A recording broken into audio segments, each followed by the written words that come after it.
he had said to us, there will be a day that the school will be packaged so that villages can use them, small towns, different nations in the world can use your model, because I'm going to show you what it looks like and what it is to walk out a supernatural, super powerful, super amazing school for little kids. And so he started to download to Kenny and I about what that looked like for Abba's kids.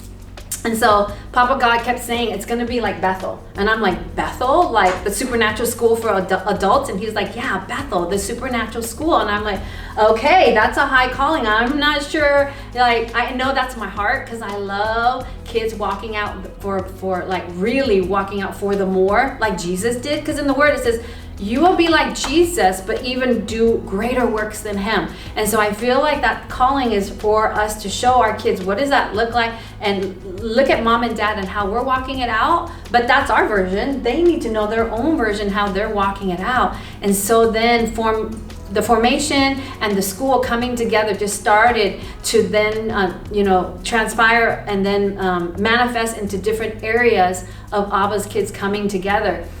And so I'll tell you a little bit of the backstory. We had come to the school, and then one of the ladies in the community came in by another connection from a friend of a friend, and came in and said, hey, there's a book, and I'm trying to remember who did the book, but he did it about the 7 mountains and God reshaping and redoing the 7 mountains with kingdom kids like us, the grown-ups. How do we take back society for good and not for evil and greed and self-centeredness and corruption? How do we transform each mountain of business, education, media, arts, and entertainment? All of those, because he taught us how to do an air conditioning, and then this was where he was unfolding it now to education.